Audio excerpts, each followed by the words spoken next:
It's a new dawn, it's a new day, it's a new life for me. Yeah, it's a new dawn, it's a new day, it's a new life for me.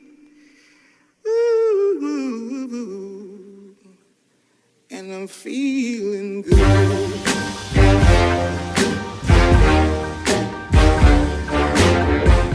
Why is it not? Hello, everyone. It's your girl, Columbia. How are you? I'm fine-ish. Let's get into it. So, we are doing our bi-weekly episodic show, Black by Any Means. I am joined by my lovely guest, Ms. Ashleigh. Bonjour, les enfants. And FoxyJazzabelle. Konbawa, bitches. Well, konnichiwa, mushi mushi. So, let's get into it. So, our first topic today, we're going to be talking about net neutrality. Yay! Something really fun, right? So for those who don't know, net neutrality is the principle. It's partially a legal principle. Well, I should say it's enshrined in law, but it's a principle that says that internet service providers can't limit the speed of a platform, a website, of an application for any reason, whether it's because they don't like the content or what have you. In the United States, that legal principle is under threat by the Trump administration. And they are attempting to knock down a portion of the law known as Title II, which was strengthened by the Obama administration and kept internet service providers like Verizon, AT&T, Time Warner, Comcast from throttling content that they didn't like, or content that, or throttling content or slowing down content that they want. It's slowing down content in order to play hardball with the company. So, for example, they did it with Netflix. In 2016, they started slowing down Netflix while they were in contract with them, while they were in negotiation with them, in order to get them to pay a higher rate, pay Comcast a higher rate for their services. And Comcast said, "No, it's good. We're gonna just slow you down." And inevitably, Netflix came out on top, but we could be looking at that across the board when it comes to YouTube and a lot of other things. So I want to ask you, ladies, how do you feel about net neutrality? Where do you stand, and what do you think that we can do? Well, my thing is, like, the internet is such an important tool. Net neutrality needs to be protected. I mean, basically, the internet is something we use for pretty much, I don't know if I'd say pretty much everything now, but it's a lot of things. People look for employment on the internet. People sign up for government benefits they need on the internet. They enroll their children in school. They enroll themselves in school. They connect with other people on the internet. The internet gives them entertainment, connects them with other people. It's like there's so much that's at stake here, really. And I think it's important. And it really kind of bothers me. There's so much. It's a constant thing that the president tries to do, basically, just trying to distract from the things that are going on. Whether it's the tax bill, whether it's this issue, this really important issue that's going to affect a lot of people. And I get emails all the time from demandprogress.org and other left-wing organizations about net neutrality. And I actually found out there's this website, events.battleforthenet.com, where you can find it's Join Team Internet. So protect net neutrality. You can find events near you that are happening. Most of them will be happening within the next few weeks. You just enter your zip code and you can find one in your area. And if there's not one, you can always start one. Like kind of a big globally, or at least nationally, locally kind of deal. And Gotcha. inform others and inform other people why this is so important. Oh, yeah. And I just want to break in for a second and say that all the links will be in the bottom bar. If you guys are interested, please go and go to some of these events. Definitely. If you can't make it to an event, then call your congressperson, call the FCC, leave them a comment, let them know how you feel. definitely. I don't know if I can go to an event because I used to protest a lot more. I just can't do it much anymore. I definitely. Like, Go ahead, Foxy.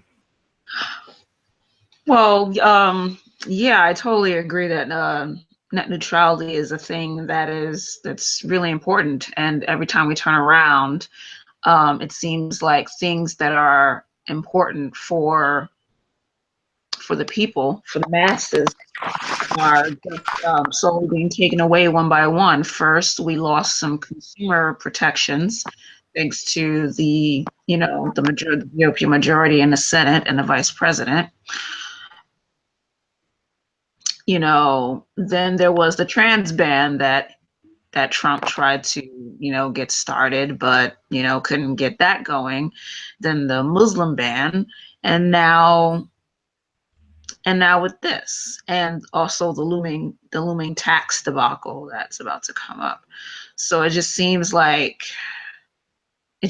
every day our government is basically chipping away at our liberties just a bit at a time, and it's really unfortunate.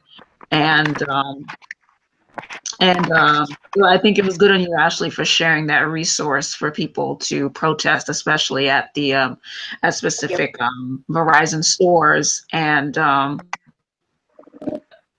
in my city, in New York, there's going to be a few spots where there's going to be some protests at some Verizon stores, and there's going to be a town hall down in Lower Manhattan, but that's later in December, I think, around the 18th.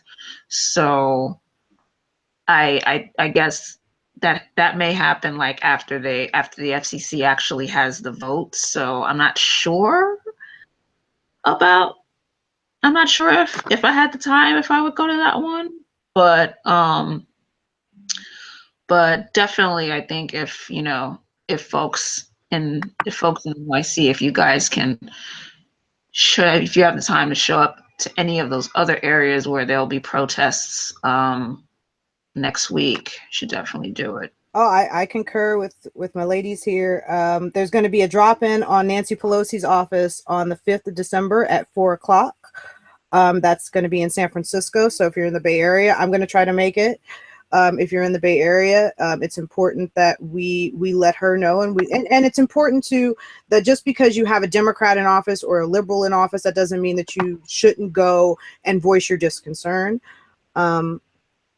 I think one thing I wanted to do, and I don't, I'm kind of scared to do it because it's going to involve both us and the antis. I wanted to get together a bunch of YouTubers, us, even people like Blair White, Andy Warski, and we do a commercial, and we tell people we don't like each other. We fucking hate each other. We despise one another. But the one thing that we agree on is we need the internet to survive. Without it, most of us don't have, a lot of people don't have jobs. They don't have, this is how they live.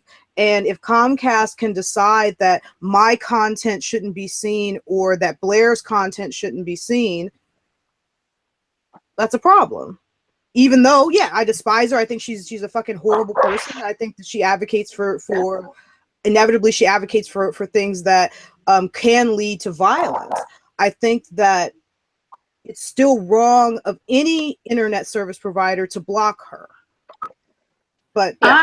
I agree that it would be wrong for any ISP to decide to block her just because of the content and everything, and also being that we're not it's different here than it is in, say, the UK, where in the UK they have specific hate speech laws and things like that. So I agree that if internet service providers should decide to throttle connections and make it hard for her to spread her message, I agree it's messed up.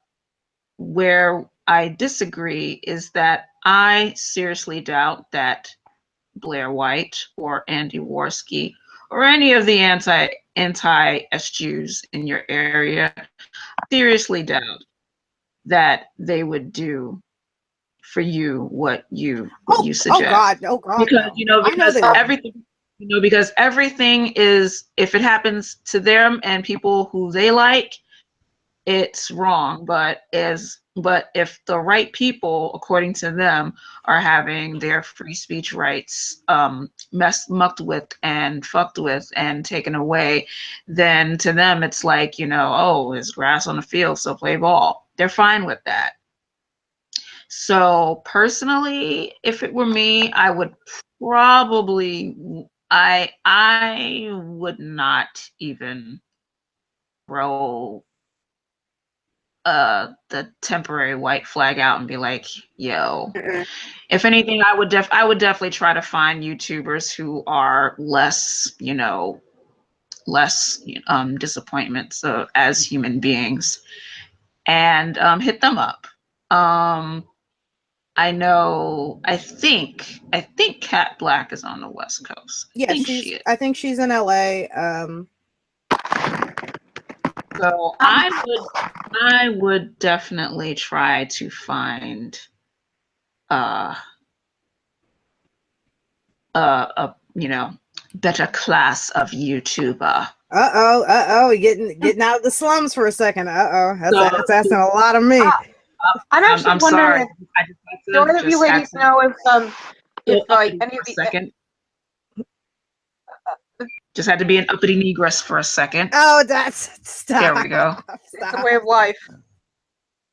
I'm actually wondering at the point about like working with the aunties. Does anyone even know if any of them have actually made a video speaking out about net neutrality, like recently?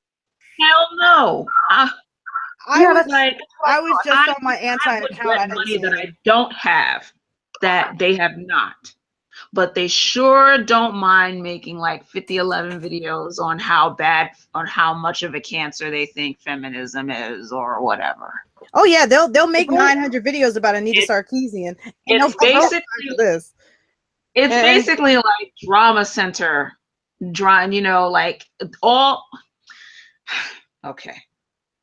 Basically, for all their bitching and moaning about free speech or whatever the hell, you're not going to see these people at any rallies or protests of significance if they're not trying to incite other people so that they can have material for their videos to see. Look how violent these leftists are. Look what pieces of shit these leftists are for treating me just because I have a different opinion from them, which usually they're not attacking you because that Black Lives Matter is trash and that Black people are inherently more criminal and blah blah blah blah blah. But it's just my own opinion. It doesn't harm anybody, even though it does. I mean, Blair White was caught engaging in that BS just recently when she and her boyfriend went to that they showed up where there was a Trump rally and an anti-Trump rally somewhere in California, and she showed up and that was Hollywood. Yeah, that was Hollywood, and there were barriers between each side, and she and her boyfriend went out of their way to go from the pro-Trump side to the anti-Trump side and incite some mess. Yep. And then had the nerve to be like, oh, well, this male feminist, without knowing who this person was, what their affiliations were, ideological affiliations were. Well, this male feminist broke my nail and took my hat. And it's like, you know what? Threw a drink in my face. I'm Black. You know what I'm saying? I'm worried about some white guy coming up and murdering me because I'm a Black person. I'm going to need you to calm down. Yeah, you're trans. Exactly. You should be worried about if you go to Oklahoma, somebody fag dragging you. All right? Yeah. That's what you need to be worried about, Blair. Exactly. Yeah. Like, so sorry that someone threw a drink in your face and smeared the 5 pounds of makeup that you have on your eyes. But like there's plenty of Black trans women that I know and happen to follow on Twitter who don't know when they're going to get their next meal, right? Or where they're going to sleep tonight, or where they're going to sleep tonight. So sorry that for you, your mission to go incite nonsense for Poor freaking baby. more YouTube clicks was a success to you. I'm not sorry, but My whole thing was, so but back to what Ashleigh was asking. It's all about setting drama and complaining and setting more drama and complain, like apparently there's some culture war between the S Jews who want to take away all fun and everything from us rational skeptic folks. Trademark symbol. Yeah, you are never going to see them like rallying for anything important. Oh no, and I want to go back. I want to go back to Ashleigh in a second because but I want to say this. One thing is I always want to extend. My thing is I like to trap people. I want to give you the opportunity to disappoint me, right? I'm always willing to say, okay, look, let's do this one thing together. We don't have to like each other to do it. But I know they'll disappoint me. I know ahead of time, listen, they don't care about real issues. They don't care about net neutrality. It's unlikely that they are the people who are going to be affected by it. Their far right views are in line with corporations, right? They're not going to be censored by Comcast because they effectively uphold a view that Comcast would want spread.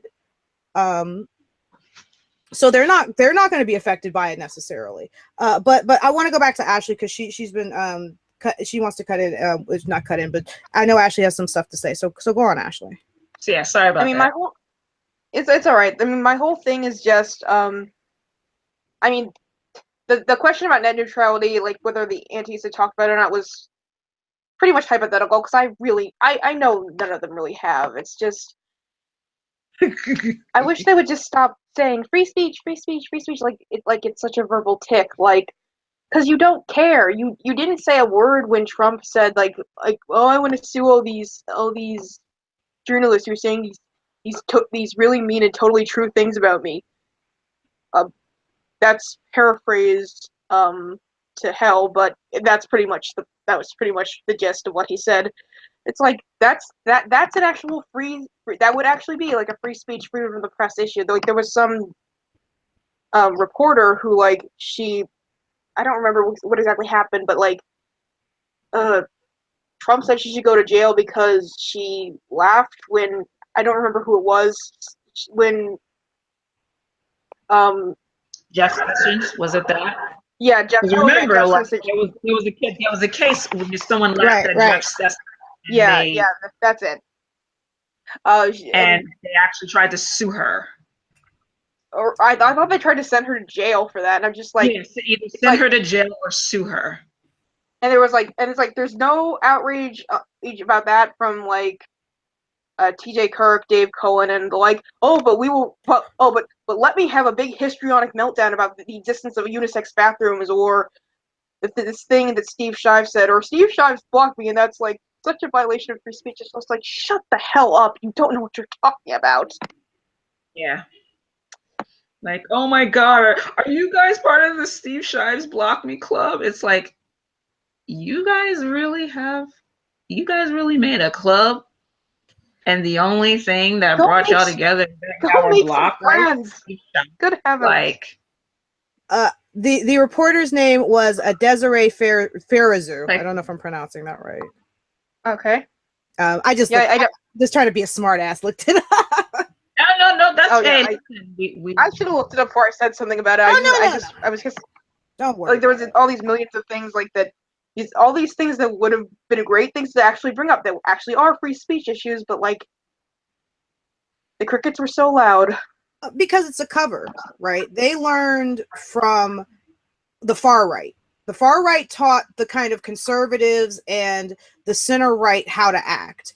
And one thing is, right after the Nazis fell and on into really the 90s, the far right was still very much like, yeah, Heil Hitler and all that shit. But then when the 90s came, they learned, oh, we can get white people on board with our ideas by saying things like freedom, democracy, by hiding under those ideas. And the alt-right and the regular right learned to do the same thing. So they hide under the guise of freedom of speech. They don't care about freedom of speech. They would happily vote for a politician that said tomorrow all the SJWs are going to be censored. There aren't going to be any more SJWs. You'll never hear them again.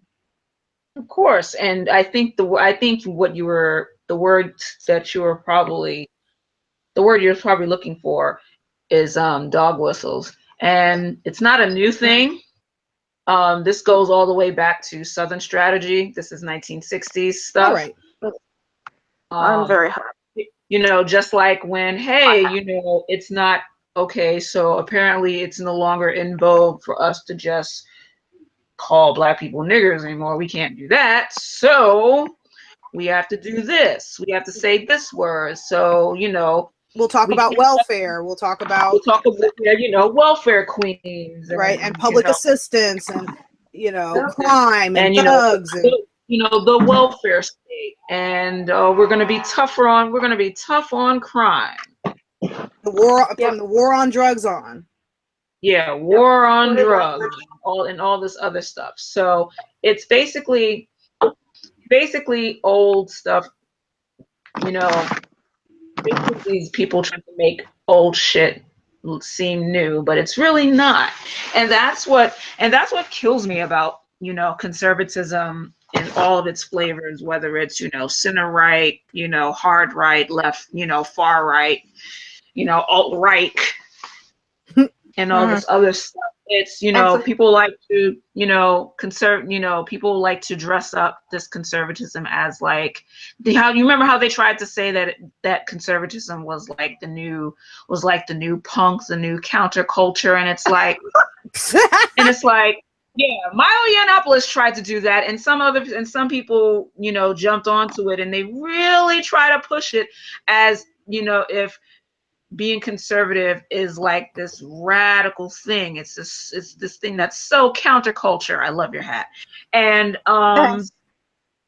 it's like, dude, the fulcrum of the views of for conservatism are the most antiquated, backwards, you know, totally unprogressive.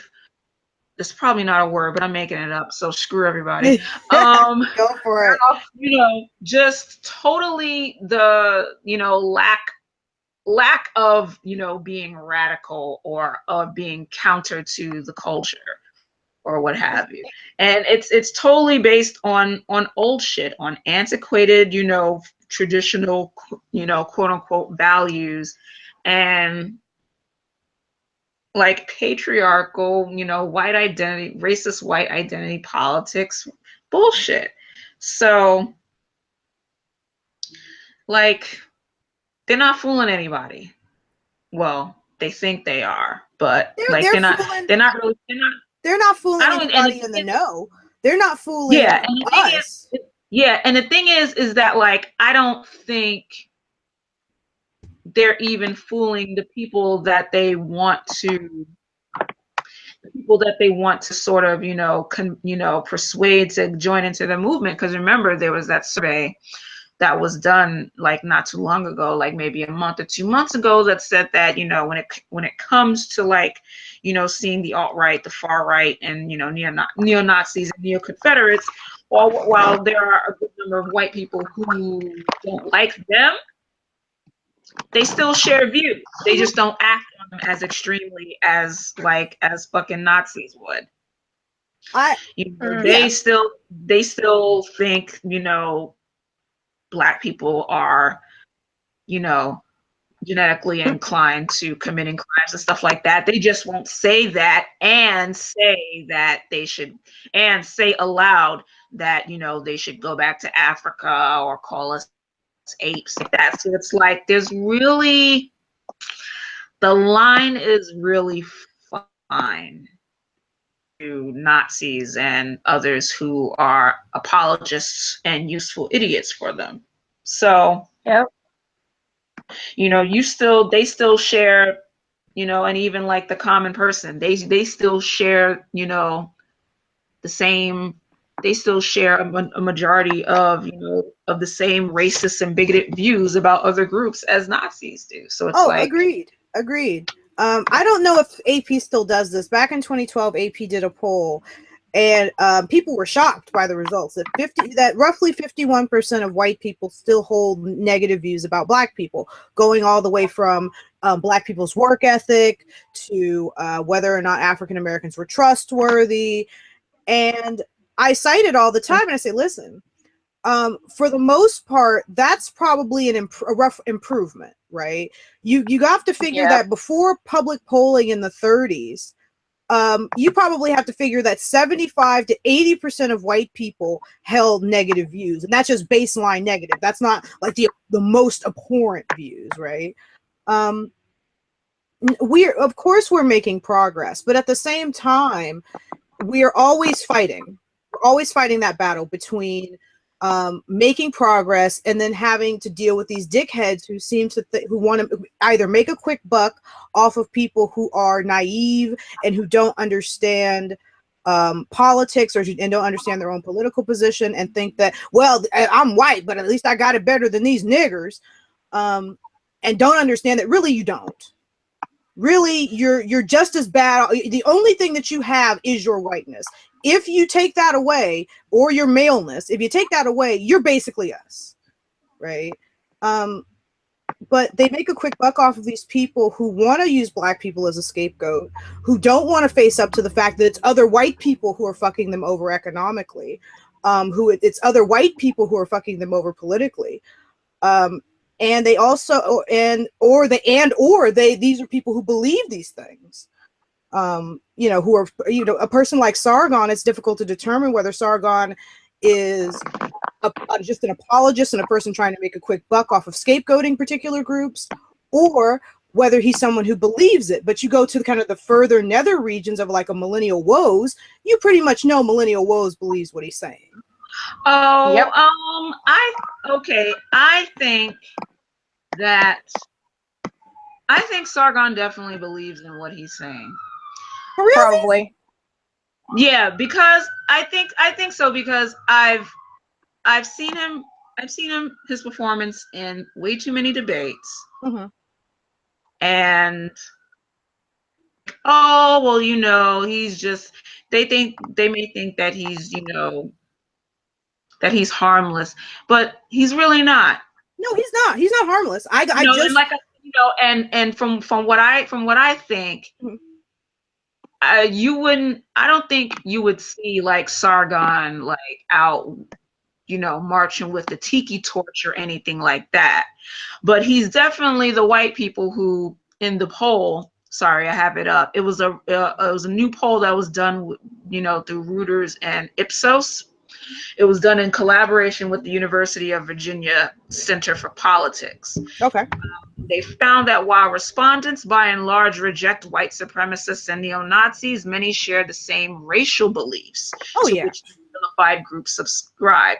Now, the poll was conducted in late August and early September, less than 2 weeks after Charlottesville. Okay. And based on Sargon's catalog and the things he said in debates, based on that video that we saw from that I don't know if you saw it, but the video and the audio between him and Thomas Smith at MythCon. I didn't see his MythCon. You know what I saw? I saw his Jared Taylor interview, which I thought was absolutely abhorrent, and I saw his Nazi apologist videos. I can't watch any of Carl Benjamin's videos. I refuse to call him by that cute little pseudonym he tries to hide that behind. Name he stole. That identity he stole, you mean? Yeah, pretty exactly. much. See, my thing is, I think a lot of these edgelords just kind of use their usernames as a cute little like thing to hide behind. Yes, I agree. I can't watch Carl's videos. It's just too bad for my psyche. It makes me think these terrible thoughts that are not me, basically. understandable, and trust me, like it was hard for me to watch certain debates that he was in. Like I partially listened to the debate between him and Benjamin Dixon of the Benjamin Dixon Show. And I had to turn away, and I couldn't finish watching that debate because I probably would have broke my laptop. Yeah. So I totally understand what you're saying. I feel and like I said, Carl is not at the point of marching with, Britain first, carrying tiki torches, saying Jews or Muslims will not replace us. I say Muslims because he's in the UK. So yeah, Right. most saying, Muslims will not replace us or something like that. But his beliefs in regards to race and whatnot are no different from, say, from a Richard Spencer or a Millennial Woes. He's just not that. He's Millennial Woes. He's maybe like 3 to 5 pesos under Millennial Woes, because he won't come. Because like I said, he won't outright be like Heil Hitler or anything like that. He's not there. But he will apologize for those motherfuckers, like, oh, I really don't think, that mouthy Buddha really meant to suggest that there's a conspiracy and, and how Jews, run everything. And Jewish question, and to say he slowly started dabbling though in Jewish question. He's exactly. He's starting to. So and he won't. And like you said, he won't explicitly say black people are bad. He'll hint to the idea that black people are prone to criminality, but he won't outright say that black people are bad. But he'll nod along with Jared Taylor as Jared Taylor makes these 19th century assessments of black people. He might as well be talking about fucking phrenology. Exactly. Like he would basically, have no problem. He would basically pull a Sam Harris, in that he would be basically nodding his head and agreeing with everything that freaking Charles Murray would have to say about race and IQ, which has been debunked like a million times over. A thousand times. I can't even believe that race. Oh my god, I can't even believe race realism is still a thing people are trying to debate about. Oh, of course, honey, of course it is. It is, because I just posted this on Facebook. I mean, on Twitter. Whenever someone has a point, all white people have to do to obfuscate is go, oh, but black people are terrible. And then they're right. They're immediately right. No one argues with them anymore because black people are terrible, remember? Oh yeah, this one of these little D-list antis, Sinatra says. Yeah, I saw him. One time he actually came to my Twitter and messaged me about a debate on live stream with him about race realism, and I was just like, hell no, I'm not going to. Why would I debate this with you? It's bullshit. Right? And exactly. Like why are you asking me to debate the legitimacy of something that is bullshit? It's like climate change denial. Exactly. Exactly. Like, go the fuck away. Like, no. His basic thing was, if you think it's bullshit, you should be able to defend that point. I'm just like, no. I don't need to defend it. People smarter than me and smarter than you in fields of anthropology have already fucking refuted it. Right? Geneticists, archaeologists, anthropologists. Go the fuck away. And it's so that's why I keep getting these motherfuckers, because it's like, you really want, it's like asking folks to go into a gunfight with them and expecting us to bring guns, knowing full well they're bringing nothing but sporks and butter knives. Like, get the fuck out of here. Like, no. That's why I would never debate any of those motherfuckers about what feminism is. Never, ever, ever, ever, I'm just ever. They haven't done the readings. They don't know what the fuck it is. All because all they've got is a boogeyman straw man on what they think feminism is, and that's the fulcrum for their political praxis. That's the fulcrum for their entire video catalog. Why in the hell would I waste my time? I could just sit here and watch my cat lick her ass, and it would be a better use of my time. Way more productive. You learn more. Exactly. it's kind of similar to why I wrote as of today. It's my most recent post on my blog. I so sporadically update that thing because I get massive writer's block. But anyway, it's kind of like why I'm against people debating like many of these same shitlords about veganism. Like one of these really popular vegan YouTube channels, Vegan Gains. He's gotten into debates with several like right-wing YouTube channels. Let's see, there was Roaming Millennial because he got into a thing with her. There was Randy Monkey. There was No Bullshit. There was Andy Worski. There was Friended, I think. And I'm just like, why are you doing this? Yeah, basically all the, I think Vegan Gains strikes me as the type of YouTuber like Omni Destiny. I think they're both sort of in the center. And they're like center liberals who buy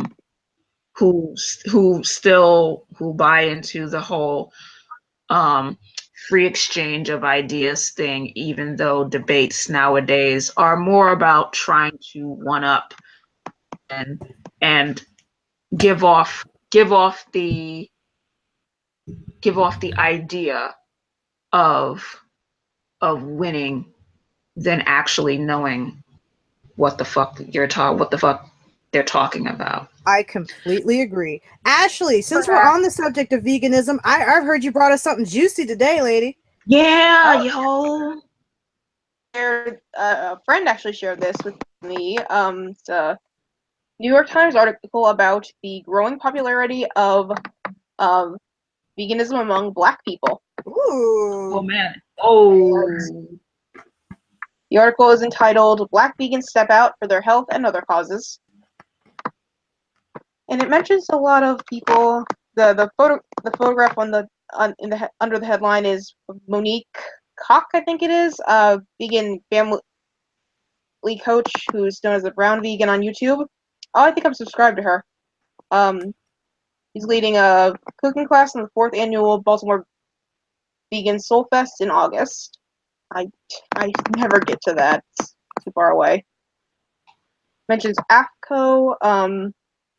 AFCO actually wrote a really great book along with her sister, Afroism, which I definitely recommend.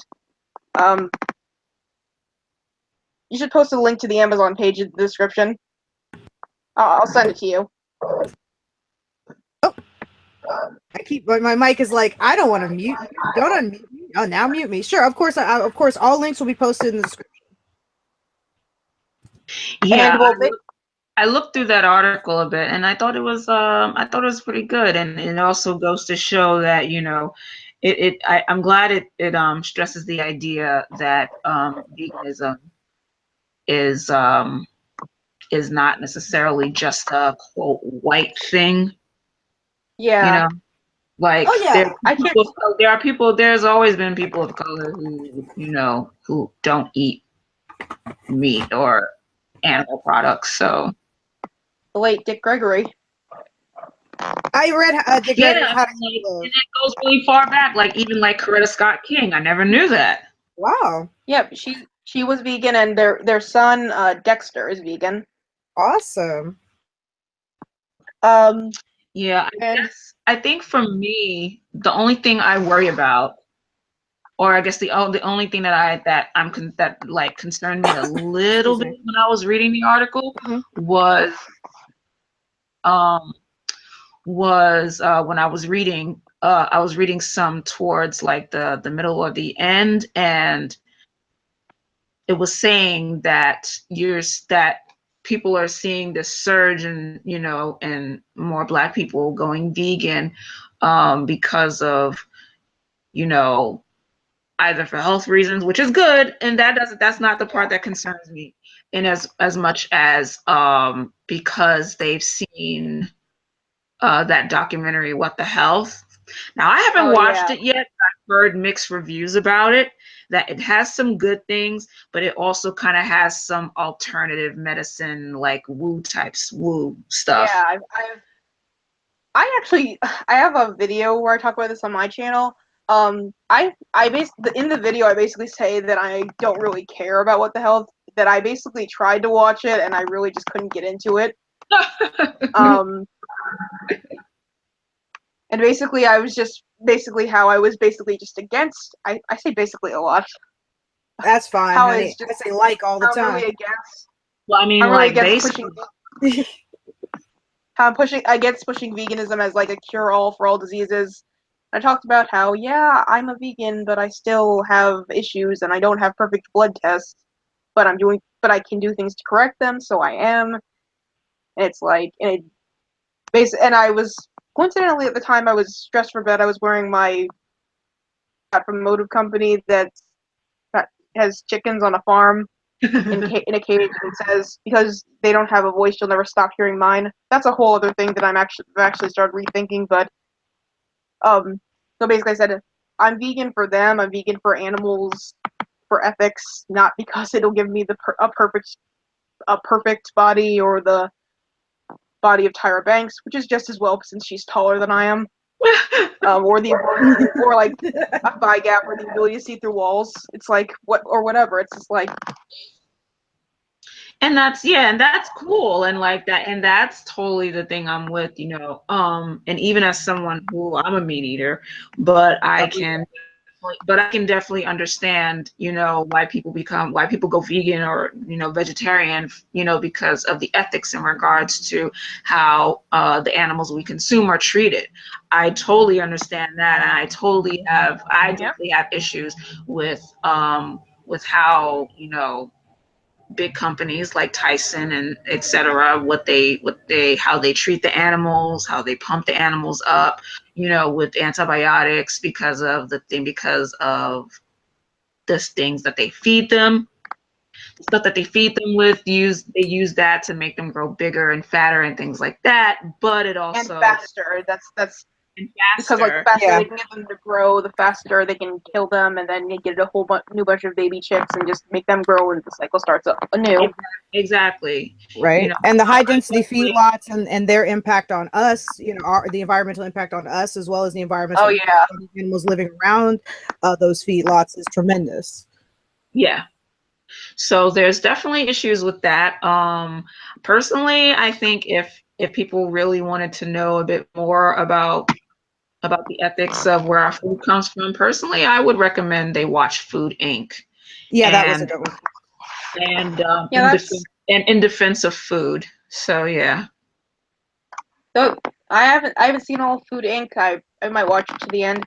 There's a lot of good like pro-vegan food justice organizations out there, like Food Empowerment Project, which talks about the ethics of factory farming and how animals are slaughtered, but also touches on like the human rights impacts of plant-based foods like coffee, tea, bananas, which, you know, bananas in the vegan community, people have a weird obsession with bananas, like they're the perfect food. It's like they're a good food because they're healthy and they're cheap and they're affordable for broke people like me, but like they're not.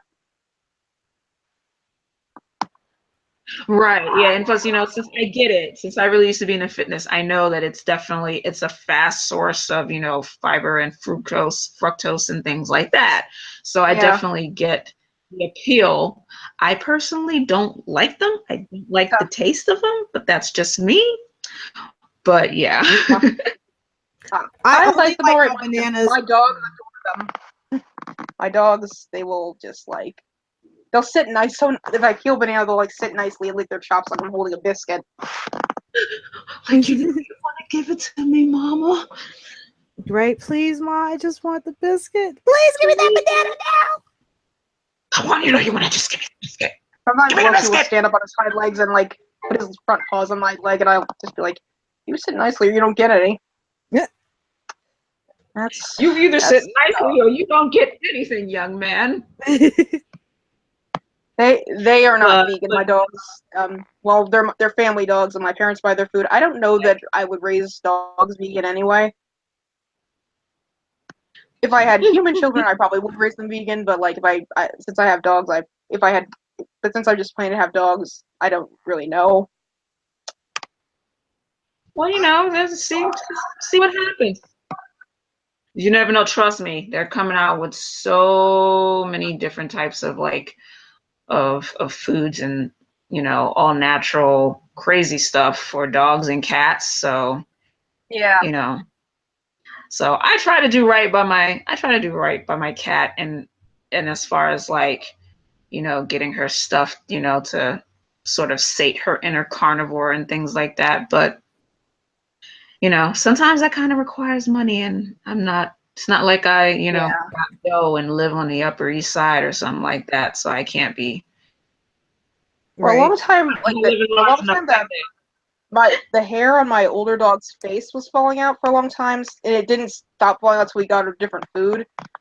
So we have this one brand for them that they really like, and it's really healthy for them. So this one, good about. Good. Well, that's it. That's what it's all about. When you can, feed your pet the best food that you possibly can, and you love on them, and you look at them and you go, "I love you, Fuzzy. All right, you're my fuzzy baby." That's Um, right. that's all we can do for them. We're not the super Yeah. rich. If we were the super rich, trust me, I would be doing the show encrusted in diamonds, naked all the time. Well, I'm telling you, I just lay in a tub full of diamonds like Rihanna, bitch. Like, Right? yes, If I were just super rich, why? I probably wouldn't. Just I cause. probably wouldn't be doing my third. I probably wouldn't be doing my third of this show from the same bedroom I lived in when I was 10 years old. Right? I'd be doing the show for what are you're just bonking at me. My phone is just like I installed this new app and it's like, let me bonk at you. And I'm like, I don't even know what you're doing. But anyways, technological confusion aside, um, I haven't tried, veganism. I call myself a sometimes vegetarian. I'm more of a I'm a sometimes vegetarian for more planetary reasons. I try to take at least 3 days off a week where I don't eat meat. More because I understand that meat production is really hard on the planet. It takes up a lot of water resources. Um, it can be highly detrimental to the animals as well as the land around the animals. So I'm kind of a lazy vegetarian, if you will. But I've never considered. My uncle's a vegan. He's been a vegan from way back, and I've never really considered going vegan. But it's something that's always kind of in my peripheral. And I appreciate. Would you ever consider it? It is so. Hmm. It is so. The idea of giving up meat for those 3-4 days can be really tough. The idea of it is frightening, but I think that if I can get sort of the supplementary, like, okay, give me some vegan hot dogs, right, and get me like a vegan pizza. If I can find those products that I like and I really get into, then I can see myself going vegan. But I have to experiment a little bit first before I made that type of commitment. Yeah, I would definitely. Yeah, it would definitely take a bit, like sort of. I I dip can my understand toe that. in the pool first, and then see what happens. Because the funny thing is that when I used to shop at like Trader Joe's and Whole Foods a lot, there was definitely stuff that I would pick up that are like, vegetarian friendly and vegan friendly, like, like the different types of nut butters, the different types of rice Yeah. cakes, Yeah. things like that. So in some ways it would be easy, but to figure out how to truly supplement requirements that I usually get from, chicken or fish or something like that. I know that will definitely take Yeah. a lot more looking into. I'm not sure if I want to tease myself with, tofu, or tofu hot dogs or anything like that. I actually really like tofu dogs. It's kind of weird. Well, I'm sure they make good ones. Nowadays, back when I was a kid, vegetarian stuff, that was the early 90s. So vegetarian stuff was sort of still kind of new in a lot of markets, and it wasn't the best tasting. Now that they've had time to develop it, I go to fucking the local grocery store, the Berkeley Bowl. And they're like, that's a real bougie white people grocery store, right? That's like a step above the Whole Foods. And right. Something above Whole Foods. Oh, the Berkeley Bowl, honey. If you guys are ever out here, I'll take you. That's like a bougie white people heaven. And I go to the Berkeley Bowl, and every now and again I'll get stuff like vegan donuts, and they, really good. I like their vegan donuts. That sounds really good. That sounds super good. Every aisle there's something vegan. Like, and that's the thing. See, like when it comes to things like when it comes to like baked goods, I definitely would not have a problem going vegan when it comes to like baked goods. Oh yeah, if you can promise me I'm only eating them donuts the whole time, then yes, honey, yes. Then yes, I love the nut butters and the donuts. Right. Baked goods are my specialty. I had a kind of baked good. It was a mug brownie I made, and I put some chocolate chips and some like mini marshmallows from Trader Joe's, which are vegan. Ooh. It was so bomb. Now you're teasing me. Now I feel like, oh yeah, I got that. Yeah, okay, I'm gonna try that. But then it gave me the hiccups because I ate it too fast. It gave me the hiccups because I ate it too fast, and I actually cured my hiccups by drinking water with a paper towel on top. Oh wow! I read that on a website somewhere. It's like it makes when you drink water with a paper towel on top, it like calms your diaphragm spasms. Like that's what hiccuping is. So it really worked. I was surprised. I'm gonna try those out, but I'm not sure if I should give myself hiccups to see if it works. So we'll see. I don't even know how to give myself I only get the hiccups like once a year or like once every couple of years now, and it's always a shock. It's like, huh, what? It's like, damn, really? like what? Huh? I didn't know my body could even do this. Now, speaking of things my body can't do, Foxy, I heard you had something juicy for us today, Miss Lady. Basically, it is now it's 10:24. It's time to get into some really happy stuff. So, yay! Happy stuff. In case anybody has been living under a rock since yesterday, the trailer for Avengers: Infinity War dropped yesterday. Oh shit! And pretty much broke the internet all day. So nerds were crying, nerds were throwing their panties on the stage. It's just it's such an awesome trailer. Like when you think like 10 or so years in the making, just carefully plotting and planning and scheming, like all from the first Iron Man movie all the way to now. It's a nerd's dream come true, man. And you could tell it's gonna be so big. It's gonna be so epic. And the amount of good-looking men with beards in this movie. Oh my god. Oh my god. Okay. Good-looking beards. Early yesterday morning, I screamed when I saw T'Challa, aka Chadwick Boseman, husband number 58. Mm-hmm. And I screamed louder when Captain America showed up out the shadows with a beard. That's right. Chris Evans with a beard. husband number 65. Uh-huh. Oh my God. And then Bucky showed up. Ooh, girl, stop. That's my man. Okay. These men, all these bearded men, with faces that need to be sat on. It's wonderful. Right. It's are you guys like Mar? Are you guys cinematic universe? I'm gonna have to confess now. I only like I like Japanese comic books, and I only like Angela Queen of Hell. That's the only Marvel comic book I've ever read. So I'm not cinematic universe.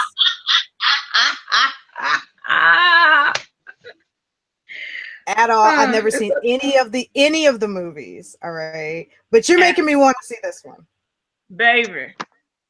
Okay, baby, you gotta go back to then you gotta see them all or most of them. You gotta go back to phase 1. You gotta start from the beginning. I'm sorry. Oh, this is your mission. Should you choose to accept it, I will send you a list. I'm getting listed, y'all. That means I gotta see it. That's right. I will give you a list. You must see these things. I've seen Big Hero 6 and I loved it. That's some Marvel movie made by Disney. Does that count? No? Ashley, come on, girl. Ashley, come on, girl. Come on. I knew it didn't count. So I'm the biggest nerd in this trio. Hey, first of all, let's have this conversation. It's time to settle something amongst nerds. The only real nerds are people who can take their computers apart and put them back together. All the rest of y'all are subordinates. All right. I don't know what to tell you. I don't know what to tell you. Okay, look. Just a minute. Different types of nerd. I will say that is there any room in the definition for nerds who love reading dictionaries and encyclopedias? Because you a book nerd. This girl right here. Yeah, you're a book nerd. There's different types, like, exact same thing. If you're more into comics, if you're more into, like card games, Magic the Gathering, Pokemon, things like that. Damn. Video games. And then with video games, there's, sports games, RPGs, shoot 'em ups, fighting games. Like, there's so many things to be nerdy about. People are nerdy about their fitteds. People are nerdy about sneaker collection. I like shoe nerds. Like shoe nerds. Like, the only video game I really like is The Sims. And that's fine. Like, there are so many people. It helps me with my goddess complex. Like, that's what's up. Like, whether you're crazy about The Sims, through your PC or on your phone or something like that. Like, it really doesn't matter. And what gets on my nerves are the nerds who feel like they have been chosen to, gatekeep and shit. Mm-hmm. Oh yeah. There was this person on Twitter yesterday who apparently made this thread talking about,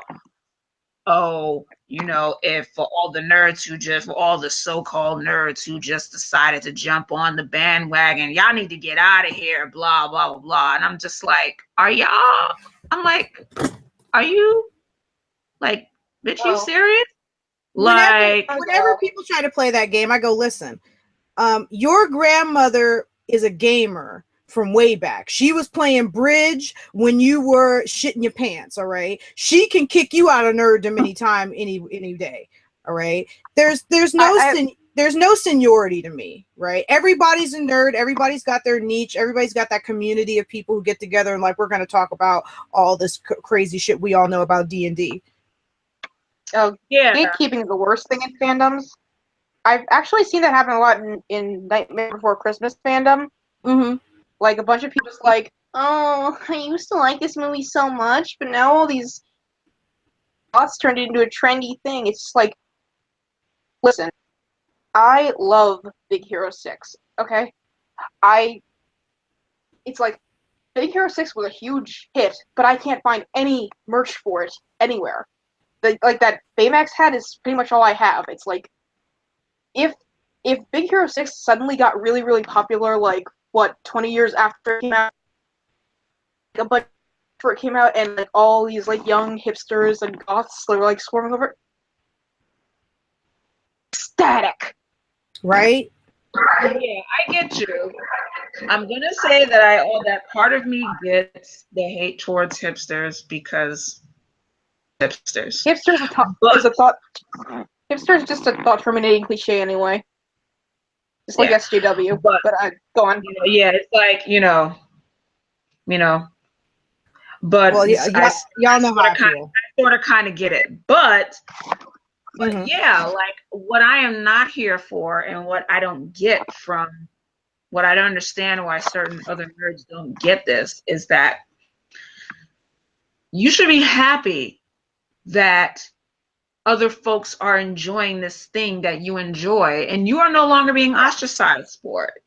And it's really on those types of people because it's because of how they construct their identity of being a nerd. It's constructed in relation to being ostracized for really liking something, being in this group, being in part of this group that have been ostracized or picked on for liking whatever. That's where they draw power from with their identity, with their nerd identity. Oh yeah. And listen, if Dune, they see other people coming in, especially other people who look like who bullied them or whatever, they get mad, they get angry, they look at them as if they're interlopers or something like that. And like it's really sad. And then you see them turn into the folks who used to oppress them. Oh yeah, they become the gamer gators, Exactly.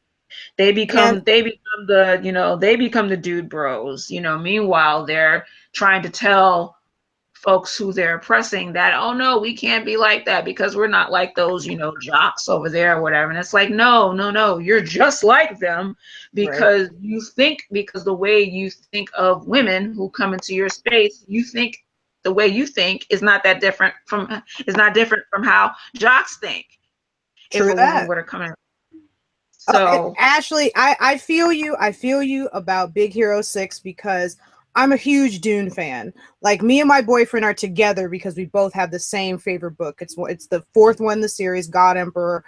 Nobody read it. It was everybody's least favorite, and we love it, and we've always vibed over that. It's impossible to find merchandise for Dune. You can find like some of the props from the miniseries they did, but there aren't a lot of t-shirts. Like, he bought me the phone case, I bought a t-shirt, like, and that's the first thing I've seen in years. It's extremely hard to find merch for Dune. And if tomorrow Dune blew up and everybody and their mother was, watching Dune and fucking reading the books, I'd be happy about it. That gives me more people to conversate with it about, that gives me more perspectives. I'd be happy, right? I was one of those people who was late to Game of Thrones, right? Because they're, my boyfriend and plenty of our friends were people who read the books, who were already into it long before the series started. And then the series started, and there were those day one people who started watching the series, from the very first moment it aired. And for the most part, the community around Game of Thrones is sort of big enough that most people will be like, oh, okay, that's fine. You showed up at season 3. That's cool. But there's always those assholes who are like, well, I read the book when it came out in 1996. And I'm like, I don't give a fuck. Exactly. Who cares? Guess what? I got into Game of Thrones, the series, the TV series, around the time that season 4 was going to jump off. And this is how I got into it. I came home from work one night, and I came home and I was, laying down in the bed about to chill or go to sleep or whatever. And I turned to HBO, and it turned out that they were doing a marathon of the first 3 seasons all weekend. So I was like, okay. Let me see what this is about. So I started watching season 1. Of course, I was like, oh, I'm like, okay, this is kind of good so far. And of course, I got so much shit in just the first episode. I was like, God damn, Right. Okay. Right. Okay. It basically it was basically exactly like how the dude in the Honest trailers for Game of Thrones seasons 1 through 3 explains it. Like basically fucking incest. Yeah. Headings. More incest, and fucking a kid almost dies. And that's just the first episode. I'm like, Jesus, Mary and JoJo. And for me, that moment where Robert, that moment where Ned dies, and I'm sorry, guys, spoilers. I was just like, yo, what? So this is what this is about, right? And when you see Jamie, that moment when you first see Jamie and Cersei doing it, and you're like, "Ooh, we're doing this today." Okay, exactly. I'm like, oh shit. So we really doing this right now? And then of course, episode 9, season 1, I was like, okay, so G.R.R. Martin just don't give a fuck about. It doesn't matter. Everyone you love's finna die. That's what we doing. Oh man. And I think that it's important. For me, I always tell women, read The Song of Ice and Fire, see Game of Thrones. George has a very specific message that he's trying to get across. I've argued with people on Twitter. I've argued with people in real life about the message, and that message is, I hate it's fairly radical. It's the idea that women are never going to free themselves from any patriarchal system unless they use violence. Right? You'll never be free from men. Free from men meaning that you'll never be free from the oppressive power that men have held in patriarchal systems unless you use violence. You can look at Melisandre, Cersei, Sansa, Daenerys, all of your favorite characters freed themselves from the oppressive yoke with violence. Right? That's true. Arya especially, right? Yeah, like she already knew. She was like, I'm not finna be no Lady of Winterfell, blah blah blah. Like that's not me. And she told her dad. He was like, oh, you'll be a lady of your husband in a castle, and she's like, that's not me.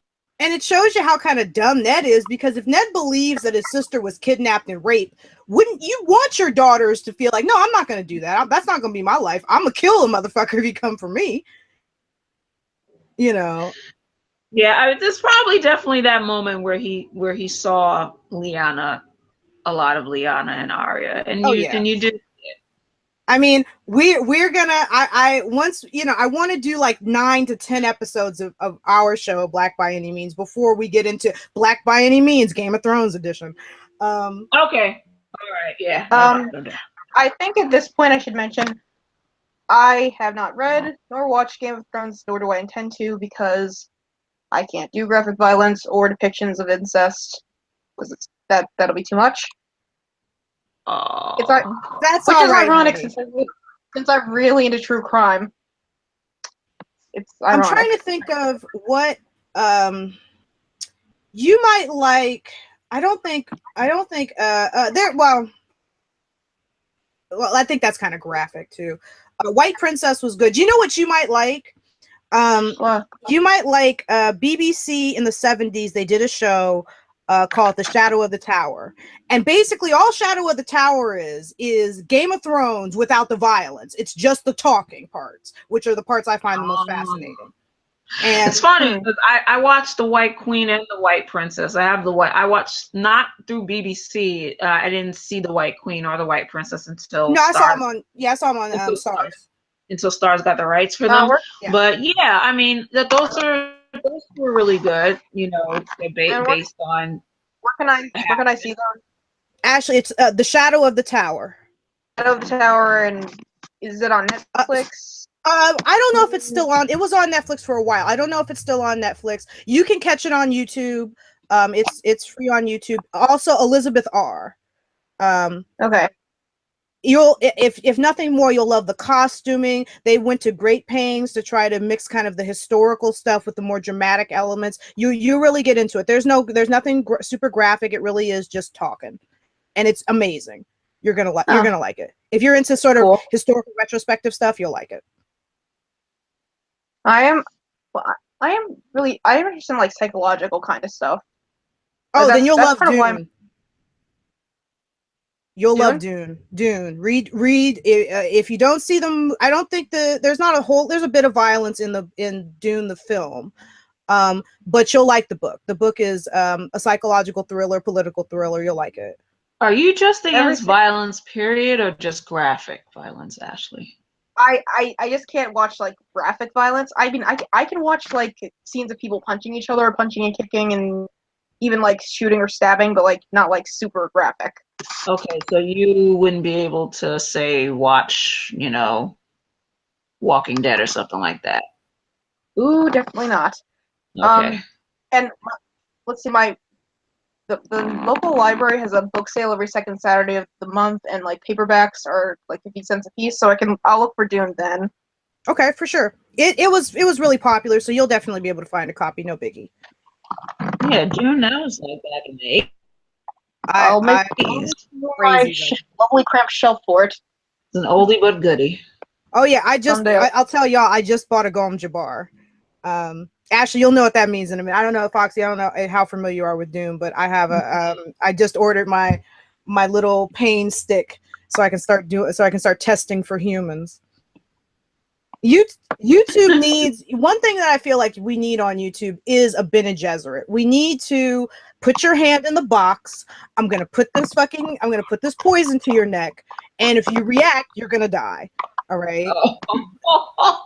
The Gom Jabbar, actually, the Gom Jabbar is a test. It's a test for in the book, it's a test of crisis and response. And the thing that you're looking for is, can a person overcome their emotions, right? You have to put your hand in a pain box. If you pull your hand out, you die, right? The test is, can you overcome your instinct to pull your hand from the box? And are you human enough to overcome your animal instincts and do what is being told to you, even though your lizard brain is telling you to do another thing? And we need that on YouTube. We need people to be able to overcome their lizard instinct to go, you're a feminist and you're stupid. And say, can you overcome your emotions? I think a lot of folks would probably think you would definitely cause a culling of certain types. Oh yes, honey. There'd be a lot of bodies. All right. If we were playing the Gom Jabbar for real, there'd be a lot of bodies. I've always wanted to be like Melisandre, just kind of going from town to town preaching about the Red God. And you know what, Irini, we sacrificing you to the Red God, baby. I'm sorry. Right? I can live with that. Right. The night is dark. The night is dark and full of angry negresses. Oh, have you guys seen The Amazing Atheist lately? No. No. Okay, The Amazing Atheist is basically turning into Irini. All right. He's got the skulls and the Bible with a hole in it. And I mean, I was shocked. I was on the phone with a friend and we were both like kind of just talking, musing about YouTube or whatever. And he was like, so, he was responding to TJ on fucking Twitter or whatever. And I was like, oh, what is TJ doing? I haven't seen him in a while, right? Oh my God. I was like, when did he become Anton LaVey but fat? So he's not an atheist anymore. He's a Satanist now. He's still an atheist, but he's very much like he's always in that very much like pink and purple dour sort of lighting, and it's just I just am like, do you people know who you are really? Right? What are we doing here? I have a skull prop. Maybe I should start including more of my videos. Yes, 1,000 times yes. I think he's very cute. His name is Yorick. Oh, it's a Hamlet tribute. It's my favorite tragedy. Midsummer Night's Dream is my favorite comedy. Okay, shit. If I ever had a skull, I'd put a bow on it, name it Heather. It's. I was supposed to, my crown was supposed to be able to fit a rat skull on it. It came with rat skulls to glue on it, and I'm just like, that's a little much. Yeah. When I can get my enemies, like when one of my enemies finally falls, if I can get like one of their fingernails, I'll glue it to my crown, but not today. Not today. All right. I'm big on like I look at the internet in feudal terms, right? So, you know, there's a lot of people for, like I'm a Khaleesi. I'm a small Khaleesi. I do my own thing. I got my own little Khalasar. But basically I look at all the internet like little Dothraki Khalasars running around. And you know, I feel bad for a person, you know, and I don't want to say this and it sound like fucked up or it sound like, oh, I pity you. I felt bad. I don't know how many people saw Contra's thread the other day. I think we got it today. I mean, go ahead, babe. I did feel bad. I was never a person who like personally called her out or anything like that, because like I don't I don't apply my whole policy of like I don't want to talk with these people to anyone else. Yeah. If I'm close enough to a person, like if it's someone like Kevin Logan, I'll like jokingly scold them like, why are you talking to these people? You know better than that. Right. Like when honestly it's all in good fun and I'm just like, nah, I'm just kidding, do what you want. But like I've never been, I basically told her, it's like, I'm sorry this is happening, like I would never say that this is definitely, like, talking with these people is definitely the wrong thing to do because I don't know. I know it's not right for me. And I told her, but what I will say is that there's always going to be people, well, some people who are just going to take umbrage with you no matter what you do. And I give the example of, like, there are some people who don't like the fact that I will say things in videos and in comments and, like, not candy-coated and not be super sweet and, like, oh, but this is only my opinion about it. Like, that rubs people the wrong way. And I said, just keep doing you, because what you do is great. Okay. So I was trying to basically be encouraging. Okay. Columbia, maybe you should give your opinion next. Sure. And then I'll give mine because yeah, go ahead. Because I haven't seen her thread, but okay. But we've been talking about a lot. You have okay, but you have the way you feel. Okay. I will say this. Okay, this is easy. I say it when I say it in private, it doesn't sound as bad. I'm gonna have to candy coat it a little because it sounds a bit callous. Contra as a political figure in our internal politics is important, right? She's one of the most visible white trans persons around. Mm-hmm. And Contra is the type of content creator that you can show to somebody who's a normie. So for example, I've cut Contra's work a little bit and given it to my dad. He's shown it in his classroom as, you know, as part of a segment on fascism. Mm-hmm. I think that she is important enough that some of the more rampant criticism that was like, you're the next Blair White, you're the next Lacey Green, was out of this world, right? That's out of line. She fights the good fight. I don't think that we're in danger of Contra leaving and saying, I'm one of them now. I think she fights the good fight. Frankly, whether or not, in terms of whether people should or shouldn't deal with the other side, I think that's a personal issue. I don't mind battling with people in front of them. I don't mind fighting in front of people. I don't mind going to a debate. I think that it's important that we're visible, and we don't have our own sort of turf. There's not a lot of, you know, social justice advocate conferences that we put on. So in a lot of cases, we are going to be on their turf in real life fighting with them. In this particular situation, I think that, you know, you're talking about Blair White. Blair White talks so fast, you think you're on cocaine. She is a person who repeats herself a lot. She's not hard to overcome in a debate. If you watch enough of her videos, watch enough of her debates, you know what her pitfalls are, and you know you can exploit them. But at the same time, Contra does not need to be out here treating us, the audience, like we are her friends. We're not her friends, right? And she needs to take that distance from us. I like my audience. I've made friends with people online. I don't, I'm not saying I haven't, but I know my audience is not my friend. Right. I view them like, okay, I'm the Khaleesi. When they're with me, they're part of my Khalasar. I conversate. I'm friendly. I'm happy to be with you. Some of you are closer to me than others, but I keep them at a distance. But I could never imagine getting that emotionally involved with the audience, because I know how flippant they can be. I don't think, but at the same time, I feel like, okay, do you, boo, do what's going to be best for you, and whatever's whatever. So Okay. that's me and my long-winded bullshit. So Foxy, come on, girl, let's hear what you got. Okay. I know it's gonna be good. I know it's gonna be good. Okay. So from what I have seen from past threads that Contra has, weaved on Twitter, and with this thing now, especially, after she allowed herself to be, and she was interviewed by Jesse Singal, who apparently has a very known anti-trans track record. Yeah, apparently he's a TERF.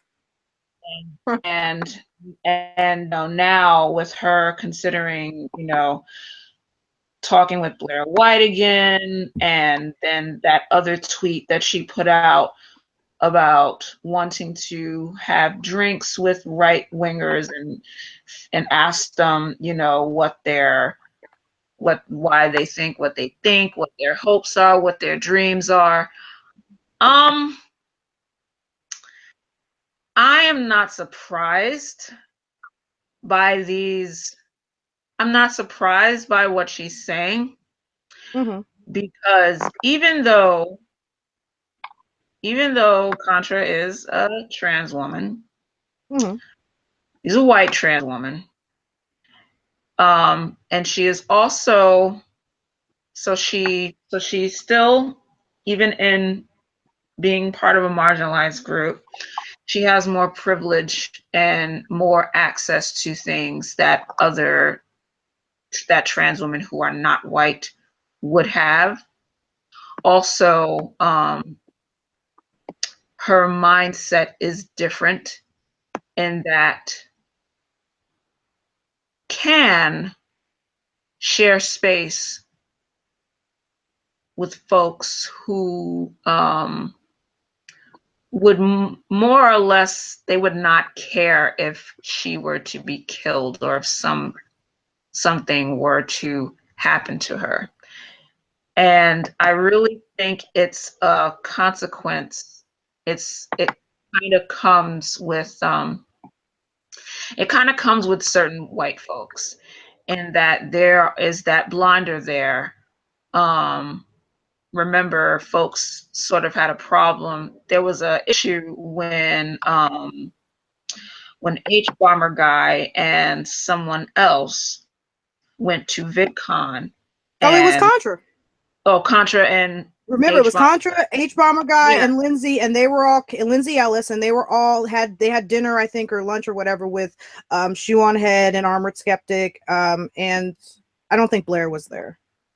Yeah, so there is definitely a dissonance in, there's this thing where, where they have more access to talk with other white folks whose views are different from them, because in a lot of ways, the views expressed by people like Shoe on Head and like Armored Skeptic, they really would not affect Contra's life in any way. And except maybe for some marginalization, I said that marginalization would be felt tenfold by trans women and trans men who are not white. So, so that's the thing that I think that gets missed by a lot of folks, white people, and they don't quite understand why one white groups look at them in a certain way when they hear about these things. You know, because it all, in the end, it kind of comes being able to get with other white people, even though they have views that are like, we're not just talking about opinion of, you know, you like oatmeal raisin cookies and I don't. Right. We're talking about ideas that have led to the dehumanization of a group or the outright assaults, deaths, disenfranchisement of groups. So so yeah, I'm not really surprised with the backlash that Contra's getting. I think she means well. I definitely like the videos that I've seen her put out. I also think Kate's too much about saying how we pushing this idea that we have to, that in order for our ideas to really go forward and things like that, that we must deal with these people. And she hasn't really been in the game too long. She just, you know, it hasn't really been that long since she's transitioned. So she's still, even though she's been making videos for a long time before she transitioned, as far as, you know, doing the actual praxis, you know, for, you know, as a trans person, she hasn't been doing it for a while, but because of, you know, how she goes about her videos, the time that she puts into it and everything, she's carved out a nice, you know, a nice enough platform that now she's getting more attention. Oh, and I agree. The problem where I have problems with her is that a lot of things that she says definitely comes off as privileged, center liberal stuff. Oh yeah. Like I remember she said that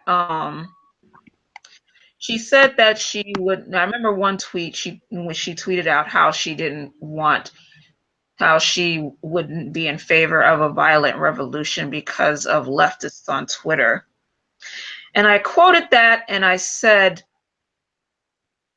I suggested that she look up Malcolm X's video about revolutions and how nobody is actually ready for one. And then to really rethink on what she says. Because it's one thing if you're doing you, if it is in you, if you feel like the best way to get your ideas forward is to go and have debates with people who not only have differing, as I said, it's not just about, oh, their opinions are different from mine. These are folks who have internalized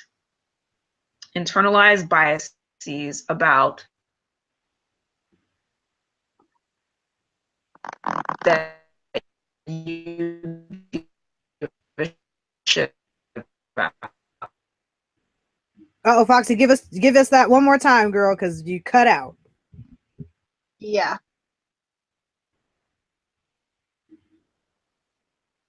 Foxy, come back to us. Foxy, Don't go where we can't follow. right? We're sitting. You're leaving us out here to dangle, girl. Well, while Foxy figures it all out, because we can't hear you. You're still here, but we can't hear, and you cut out your kind of last sentence. There is a reason that ContraPoints was invited and not Cat Black, right? Or not a trans person of color. Because no trans person of color is going to put up with any bullshit from a person like Blair White. Uh-oh. Foxy gone. Uh-oh. Foxy came back. Oh, she's back. Yay. All right. Say something, Foxy. We can't hear you, girl. Foxy. Let me see if there's any settings I'm gonna mute you and unmute you. Oops, I just did it to myself because I'm a boss. I'm a real boss. All right, let's see here. Mute it, unmute it. Okay, unmuted Foxy. That's not doing anything. Ah! Yeah, all right, there we go. There we go. I turned you up. There we go. Yay! All right, Miss Okay. Lady. So, damn. So what I was saying is that if basically if it is her, if she thinks that the best way for her to get liberal ideas and all that out there, having debates with people who don't give a damn, then go ahead and do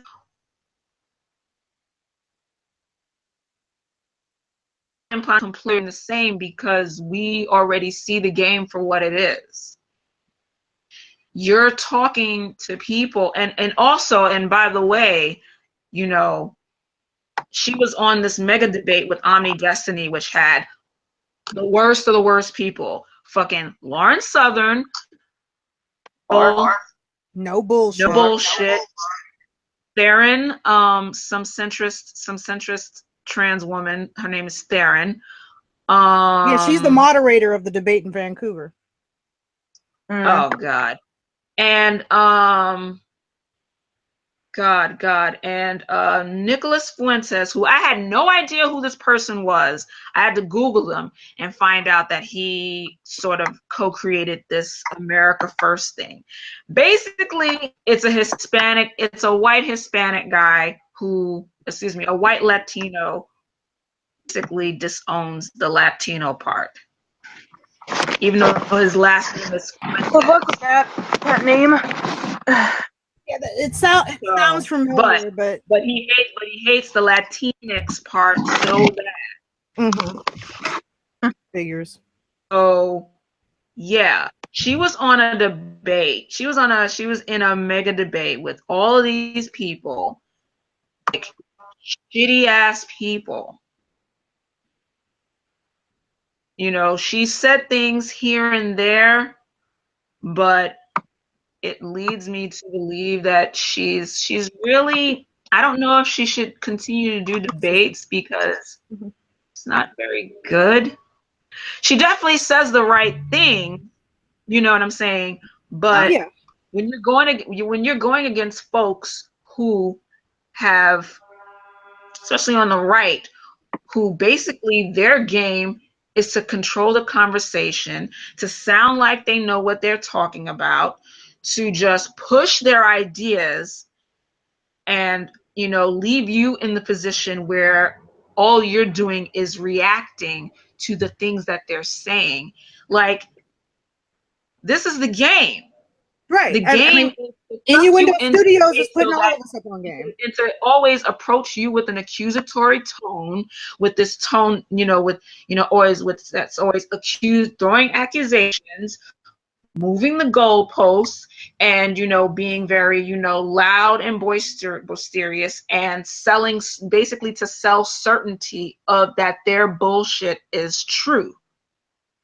No doubt. Put us on the left, we're always in a position of having to basically spend for every minute that they lie, we have to spend 2 to 5 minutes giving a detailed explanation on why that lie is bullshit, on why the lie is a lie and the lie is bullshit. Okay. I thought he was in his plane. Which we think is good, but but we are always in the position of reacting. Like we're never in a position of showing strength, sharing, of being able to sell truth better than these far right assholes sell certainty. And to a certain extent, and I'll give you that. I give you all of that. And you know, and that's the thing. Like, girl, go ahead and do you in these debates if you think that, if you feel like it helps you to push that forward. Go ahead, have all the fun with that. What I'm not here for is her not addressing the actual criticisms that you know, like legitimate criticisms that people have of her, and just her sort of just dismissing it all in a broad stroke as just leftists who are angry at her because she's just going to do, angry at her for doing whatever she wants to do. Now, I definitely agree with you, Columbia, in regards on hits. I sort of my audience the same. I'm a, you know, even though I'm cool, like I, you know, like I take everybody's, you know, opinions into consideration, whatever. But at the end of the day, Foxy's gonna do what the fuck Foxy's gonna do, and you know, we can talk about how you feel about it or whatever. But basically, I said what I said. Right. And I'm gonna be honest. And that's it. I'm gonna keep it. I'm echoing. I'm not trying to. Before I'm gonna just cut in 1 second. If I was ContraPoints, if I'm at 35,000 subs, 20,000 Twitter Twitter followers, and somebody with 60 followers and fucking, you know, and 5 likes and 5 fucking subs on Facebook comes at me and talks about, you know what, you're supporting an anti-Semitic platform, you know, I might dismiss people. I'm probably gonna be the bitch who's gonna be like, you know what, all y'all get the fuck out of my face. Because I'm out here running shit. I'm out here being a boss, and you out here, I don't know what the fuck you out here doing, but it obviously like, ain't working. You gotta pick your you definitely gotta pick your battles. Oh yeah. You know, and you have to be able to, like, you have to be able to pick your battles, but you also have to be able to be like, yo, like, it's not just one person who's saying this, a bunch of people saying the same thing. It sounds sort of kind of similar. Let me see if there's some actual truth to that. And if a majority of folks are saying like, yo, like, you already know that these people are fucking buffoons. Why are you wasting your time? Personally, like, I'm with Ashleigh in that I will not force anyone, because we can't force anybody to do anything, period. Right. You can lead a horse to water, you can't make him drink. Yeah, exactly. You know what I'm saying? I am not the one to be like, girl, the only way that you can be like the truest S-Jew down for the cause is if you do things the way that I do it, or that these other people do it, or whatever. Right. No, everybody's got their own way, and I'm with that. You know, all I'm saying, my thing is that I definitely have concerns on if that way is the best way or the smart way, especially taking into consideration that you already know you're going into these things. These are not, so when two people come into the thing with the knowledge that some of that they may be wrong on some, they get to the truth. We losing you, Foxy. Is on YouTube. Okay, there we go. Okay, debates are about ponage, are about keep eyes. How long can I keep eyes on me? Right, and how long can I look right? And asking how long can I look right? I may not be right. And the thing is that even with these people that she goes on debate with, the thing they find anybody, whatever. I mean, even though it's easy to be a right winger shell on YouTube, like, oh yeah, I mean they pop up one a minute. But I made a video about that. Yeah, exactly. Like, you know, if Foxy hadn't come out as an atheist like 3 or 4 years ago, oh, I would have pulled a red pill black. Right. Gotten my change and then cashed out. But right.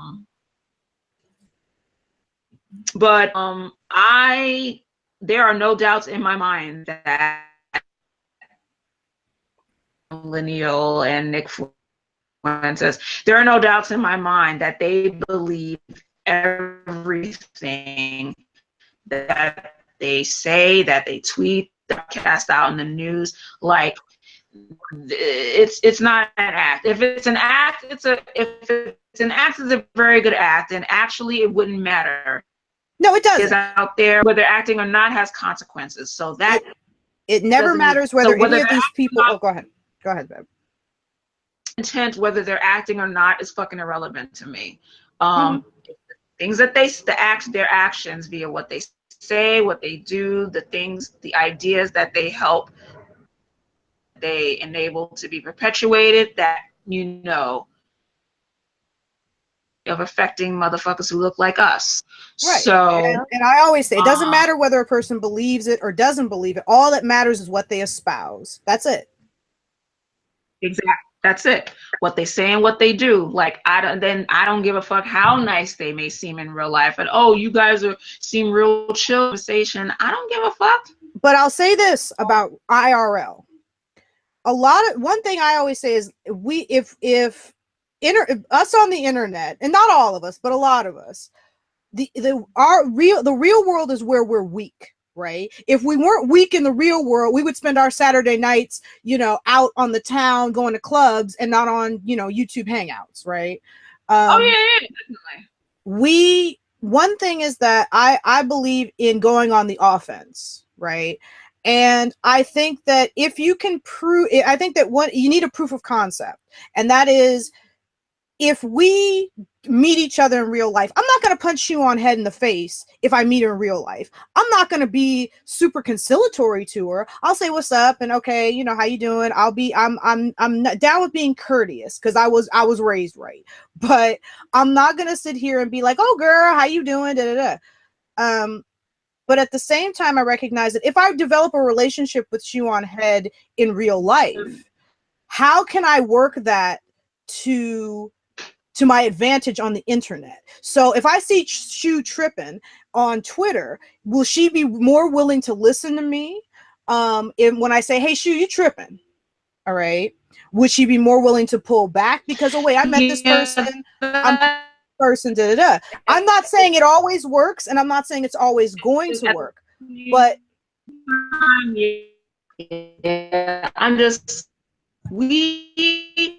you breaking up, girl. See, you're breaking up. To like, I'm here. You hear me? Yeah. Okay. Yeah, we got you for a second. Talk for a minute, and I'll let you know. All right. So there we go. That's my girl.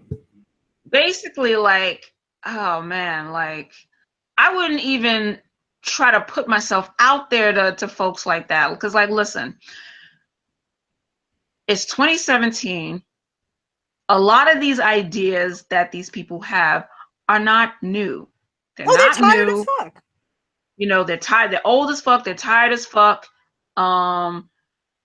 These people obviously have more access to resources than other folks. If they really gave a damn, if they were genuine about having their ideas, they would seek us out, or they would seek out the information for themselves. They don't give a damn. So I'm not finna waste my time. I'm not putting myself out there as, the token Black friend to, lead them out of the ignorant ways of their internalized racial biases. No, fuck that. If they really give a shit, if they really gave a shit, they would start doing the work themselves instead of expecting us, instead of putting the burden on, the onus on us to get them to see the errors of the Of ways. They don't course, think nobody anything. They wants don't to be think anything Bagger is fucking Vance. You know what wrong. I'm saying? No, And of so course it's like, not. and it's And a let me waste. just, It's maybe a waste of time. Well, I like I think said, I don't it would know. be I better don't to know keep that, around them, and I'm willing. I'm always willing. That's why the show is Black by Any Means, right? Because I don't give a fuck what role I have to play. Nobody wants to be Bagger Vance, right? Nobody wants to have to lead the kindly white man out of his stupid white ways. But at the end of the day, if I understand that, yeah, Shoe on Head is financially driven, that she is incentivized to have stupid views, that she is not only incentivized financially, but in terms of power, because when you're 21, 22, 23, 24, and you've got 800,000 people saying, yeah, I love your work, I think that you're a brilliant person, how the fuck are you going to turn that down? I am not going to sit here and act like I won't fight the war by any means. If it means fucking somebody to get them to believe the right things, I'll do it, because I'll fight the great war however it takes. But I'm not going to sit here and say, well, Foxy, you're wrong, and you should fight the way I fight, because I feel like, no, you fight the way that's going to be best for you. And I would never sit here and say that you or Ashleigh, that your tactics are wrong, or that you guys are wrong. You guys have to fight the way that you're the most comfortable. You have to fight the way that you feel is the most ethical, and that's going to work the best for you. Just like I have to fight the ways I think is going to work best for me. Yeah, I feel you on that one. Getting back to but before you do, Ashleigh, I know you had something to say, babe. Right. Sorry. I'll say this about on the topic of, well, she was brought up a few times. The topic of, and like, I know a lot of people call her the quote unquote nice one in the anti circle, and like I heard the topic of niceness in general being brought up. I grew up in suburbs of Washington D.C. and like the super like white bread, like Leave It to Beaver kind of thing. So like superficial niceness really doesn't impress me, because like I'm so used to like superficial niceness like being like followed up by being stabbed in the back later. Like, so it doesn't, Exactly. it really doesn't impress me at all. It's like it's just, and as far as Shoe, like back in October, like She's not even nice. Like, she's not even nice. She's fine. exactly, like back in October, like he got up about something like really petty, like really, like I ended up with my Twitter notifications blowing up with like tons of abusive comments from her like obsessed teenage fanboys who fantasize about cheating on their anime body pillows with her, and it's just like, and I'm just like, oh my god, why did she do this? Why couldn't she just not leave me alone? And so it's just like, yeah, and I think that people like Shu use their power irresponsibly. I think that Shu will pick on people because she can, and because she gets a kick out of, hey, I got these fans, so fucking ride or die for me, and I can say whatever I want to, and no one can challenge me because I'll stick my fans on you. I don't like any of the antis. Trust me, if tomorrow somebody said, Columbia, you're now the emperor of the world, oh, there be some sufferings. All right. There's gonna be some forced transfers, you know what I'm saying? Come up in this. Right. And y'all know, y'all the first people I'm gonna call up and be like, so who you want reparations from? Oh. You want Sargon's account? the extended like, We want we want reparation, Mr. Medgar. They want reparations. But I also recognize that there is a time and place. There are people who we're not going to convert, right? My thing is, I think that a person like Contra, to kind of tie it all back together, Yeah. Contra is always looking. Contra is a priestess, if you will, and she's looking to convert people, right? She's looking to make that convert to ease you closer to seeing the light, and that's her tactic. Oh yeah, okay. So I get that. I get that. That's. I get that. That's. And but at the end of the day, I think that one thing is, you pick your targets with that. Blair White is not convertible. Right? It's not going to be until Blair White gets her ass beat by some country bumpkins who start espousing the things that she believes. Then if she gets her ass beat hard enough by some country bumpkin, she might, but she's not convertible, right? But someone like Theron is. Yeah, and I think the idea, the idea that that Contra has, because she was on the Michael Brooks show and she was talking about it, is that she's in it for the possibility of reaching other people, even when she goes and she has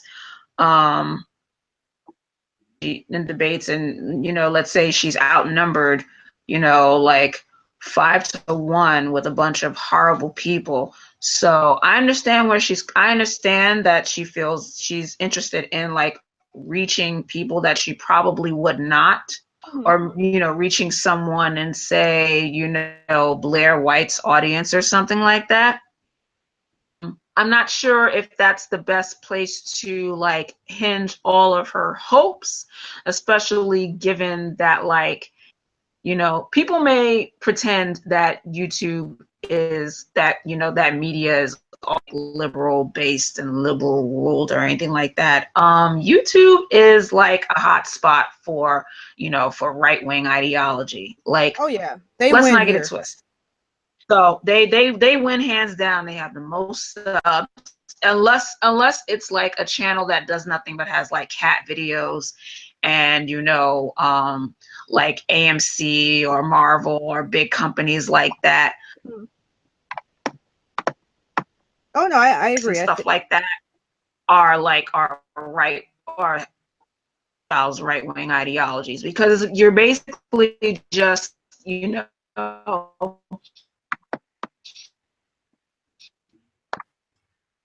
we lose Foxy? Okay, we didn't. The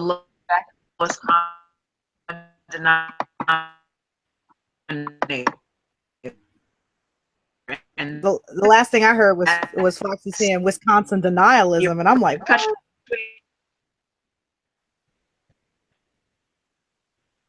Uh-oh. Foxy's here, but you're breaking it, baby. Let me hear. Let me go on. I'm sorry. I'm just like, I'm crazy about, is the stream okay? Can we hear Foxy? I don't want. Can you hear me now? Yes. You'll be the Black Verizon lady tonight.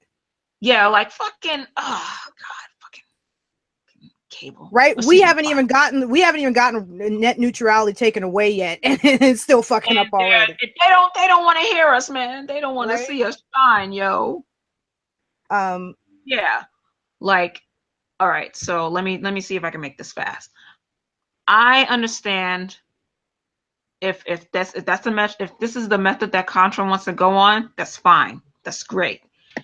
But she spends way too much time pontificating on how it may be, the way. So for someone who I guess for someone who's complaining about how leftists are like trying to tone police her and something like and shit like that, she also spends a lot of time,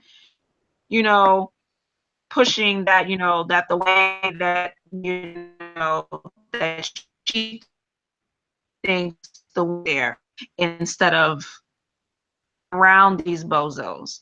Because there is a way to get to other audiences.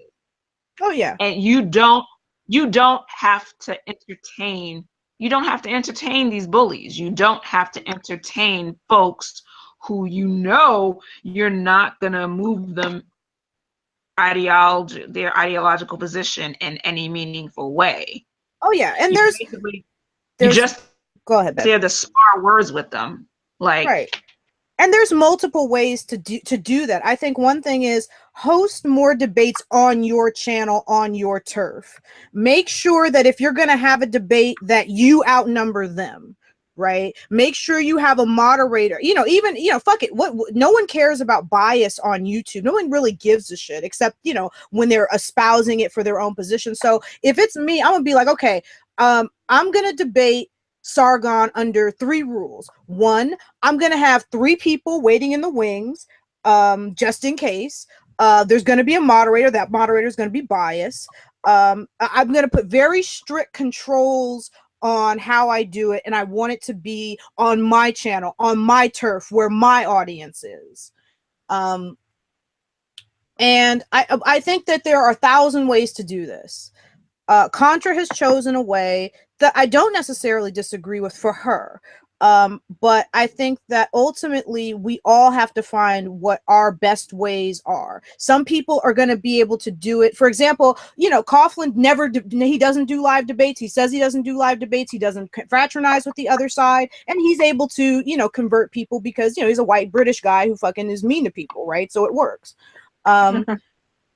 We all have to find that niche where we work and do it.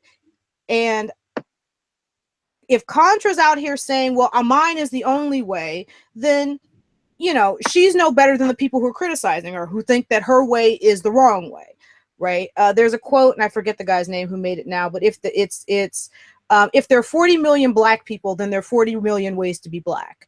If there are 100,000 of us SJs in our sphere of YouTube, there's 100,000 ways for us to figure out how to deal with the right. Some of us are going to want to engage and deal with it and go and be in the lion's den with 5 or 6 people who are going to want to yap at us, and that's how we're going to do it.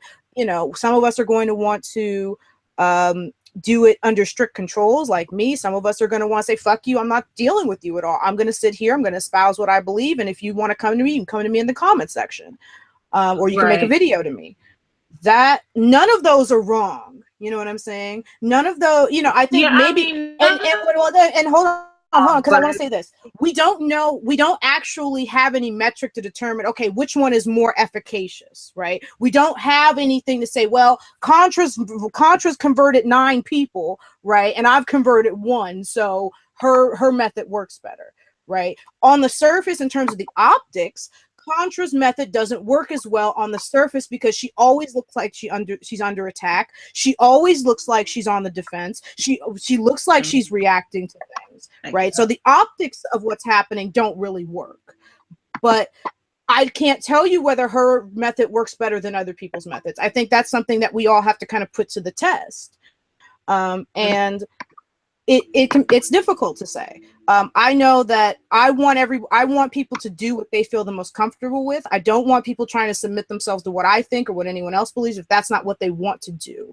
And that's pretty much all I have to say. But I don't think the 3 of us disagree that we all have a tactic and we all want people to use their tactics. We just have different ways of going about things, and we have different feelings about how Contra goes about what she does. But that's what it is. And I'm glad that we can be 3 black ladies disagreeing and this is, and for all the antis out there, this is how people disagree and are still cool with each other, right? Yep. There you go. And you see, we don't eat each other up. Right? We're not. It's not like, well, guess what, Columbia, I ain't doing the show in 2 weeks. Fuck you. It's not like that. And this notion that we eat each other alive, we disagree, and sometimes vehemently, and sometimes it gets to the point where you're like, bitch, I kick your motherfucking ass right now. Well, kick my ass, bitch. I walk the floor with your mother. Right. But at the end of the day, we're gonna trade memes, and then we're gonna be like, whatever, we cool, I guess. Yeah, whatever. It is what it is. Right? So, kind of my final thoughts. To transition, I had a conversation with a friend once, and I was like, I think that white people have to fight with us in terms of fighting on our side, ally with us, because black people and white people have the same economic issues, right? We all have poor people in our races. We all have people who are underprivileged and da da da. And I was trying to convince him that white people do have to fight. He's like, no, not really. And I'm like, but you do, because if you don't, you're gonna be in the same economic positions that we're in. Nah, not really. And it got my wheels turning. And I sort of wanted to ask you guys, kind of as a final question before we leave, do white people have to ally with us? Is it important that they do? Is it in their interest? Is it in our interest? I think it would be a smart idea if more of them would ally with us, or not even necessarily ally with us, and not necessarily, I guess, ally with us in as far as like amplify our voices and actually do the work. Like, you got that racist uncle, that racist cousin, whomever, who likes to drop that nigger every time they come and visit for the holidays or whatever. You need to start checking them. You need to start actually checking your folks and not not just tweeting about it. Don't just talk about it, be about it. We need more folks like that. We need more white folks like that. Get at other white folks. That's what they need to do. As far as it asking, is it within their interest in the current in how our society is currently constructed? No, it is not in their best interest to ally with us, because they're higher up. They're on the top of the hierarchy. Like, even if, let's say, we all know that a poor white person, you put a poor white person and a poor black person next to each other, all you have to do is take that poor white man, give him a shower, a hot meal, and a business suit with a resume. He will still get a job faster than a black man or a black woman would. So there's definitely nuance that we have to be aware of in the like I said, in the lens of how society is. It's not within their best interest, but as far as racism is concerned. But I do agree that all you have to do is just take a look at red states and remember what's the matter with Kansas, and understand that even the poorest of white folks will vote against their best interests if it means having a leg up over us in society. I got you. Okay. Up to them. It really is up to them. The work is up to them. They need to get at their people. I agree. I think that the best allyship, I think the best thing for us is, listen, I'm not asking you to fucking be online and be like, listen, oh, you got to protect me from someone calling me a nigger on the internet. What I ask is that when white people are in all white spaces and you're talking to blah, blah, blah at work, and they're like, oh, she's a real coon, you correct that behavior. Exactly. That's all you take that to HR. Exactly. That to me is all I ask. And that's how it starts. Like, you start noticing those things that, that Cindy says at the office, and you're like, yo, Cindy, that's actually that's pretty fucking racist. Ashleigh, what do you think, honey? Yeah. Well, I'm not going to top what Foxy said for the second part, like, is it in their best interest? But I will say pretty much the same reason she said. And yes, I do think it's important for white people to ally with us and with people of color more generally. I'll say this: what I think is even more important is for people of privilege who want to be allies to marginalized people to actually understand what being an ally is. Yes. Which is, because like I see so many people misunderstanding that. One, quite infamously, I shared on my public Facebook page, which I'll send you the link to that. But oh, definitely, let's go in the description. Yeah. So basically, this video is about how SJWs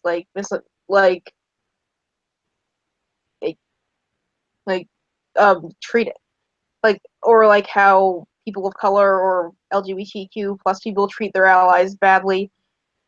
It's just the perfect example of how not to be an ally, which which I think is but I think it's like common misunderstanding. It's just like, okay, you want to be an ally? Super. Don't talk over people. Amplify the voices of the people to whom you are an ally. Actually listen to them. Listen to them. Listen to what they have to say. Don't assume you have all the answers, etc., etc. I agree. And I often tell people when they meet, what is an ally? I go, okay, look at the relationship between the United States and the United Kingdom. Look at countries and how countries treat alliance. And you'll understand what people of color are looking for. The United States didn't burst into the United Kingdom during the Second World War and say, we're taking this bitch over. We know what we're doing. People work together for a common cause in order to figure out what is necessary. So the United States came into the United Kingdom and said, what do you need? Do you need shells? Do you need food? Do you need this? Do you need that? They worked together, developed battle plans together, fought together in order to defeat the Nazis, defeat the Axis powers. That is a good template in my mind, and sort of an easy way to sort of focus people's mind on. That's what people of color mean when they mean allyship. It's not about, you're here to look good, or I don't want to say virtue signal because that's one of their terms and I'm crazy about language. You're not here to make yourself look anti-racist so that you can impress that black girl you're trying to fuck. You're here because you're interested in the work, not right. Not just act, perform for other people. There you go. I think that white people are a valuable resource, and that's going to get I don't give a shit how people want to twist and turn that. I'm gonna play a Game of Thrones. White people are a valuable resource in terms of people of color getting to a better place in this world. And I think that we have a symbiotic relationship, particularly in the Western world, that we can't extricate ourselves from, right? We're all in this together, sort of thing.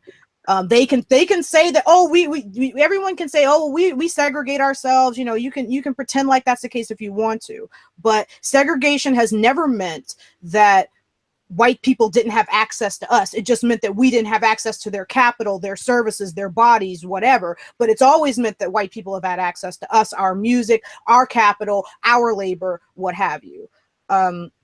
So I'm kind of getting off track here, but central point being that we to a certain extent need allies. We also need, but we do, as Foxy said, need people to do the work, right? And I will be happy. And as I said before, I'd be much happier if people are not sitting on the internet all day trying to be the best ally they can in front of everyone so that they can get the subs and they can get the likes and they can get the retweets. I would prefer it if they took that behavior into the 3D world and did the work in the 3D world, because to me, that's where it's the most important. Of course, the internet's an important resource. I don't deny that, but there is too great of an opportunity for people to feel rewarded with likes, with retweets, with, whatever. With likes on YouTube or whatever. There's too much incentive to look a certain way, to portray a certain image, where in real life there isn't a reward system. If you take racist Harold to HR, there's no real reward for that, other than you may have helped a brown person out. So yeah, that's pretty much how I feel. But I think we have come to the end of the show. I know it's nearly midnight on the East Coast, so I want to give you ladies an opportunity to get some rest. Thank you. How magnanimous of you. Well, I do wear a crown, dear. I actually did. I was going to make some flyers for my tutoring services, so hopefully I can find a second client, and a third, fourth, fifth, start my whole business. All right. Wait, catering? Tutoring. Oh, tutoring. Oh, nice. Mostly English reading, writing. I hope to dabble in science and social studies too, but English is my specialty. So, well, honey, my dad's a teacher. If you ever need any resources, you can always hit me up. I will send them arrow mail right to you. All right. Oh, what grade does he teach? He teaches high school. So anywhere nice. from 10th to 12th. Yeah. My mom's a teacher too, but she teaches first grade. So I'm looking to teach older kids mostly. Okay, for Oh, sure. okay. So I would like to, and of course, let you ladies know if there's anything you ever want to promote here. Feel free if you want. I'll put everything in the description that you want to promote. Feel free to promote. Your YouTubes or what have you, your businesses. I want this to be a place where Black people can come and promote their business, because Black business for life, y'all. But I want to thank you ladies once again for being on the show. You guys are awesome. I always appreciate it. The conversation is always fruitful. I look forward to this. I haven't wanted to make video in a minute, but this I was so looking forward to. So I want to thank you guys so much. Of course, this is our thing now, man. Every Right? 2 weeks, Absolutely. drop the bomb on them. Right. I have to track these ladies down and be like, and Foxy's the best one too. It's like it's her show, because she's the one who's always like, all right, guys, what are our topics this week? Or what are we talking about? I'm just like, oh, Foxy, I'm asleep. Like, come on now, we gotta get our shit together. Right. So I have been the LadyColumbia. FoxyJazzabelle and Ashleigh are always honored guests on our show, and they get first priority. So if you're trying to get in on this, you got to talk to them. That's right. It's our shit. Right. So ladies, your outros, and we're out.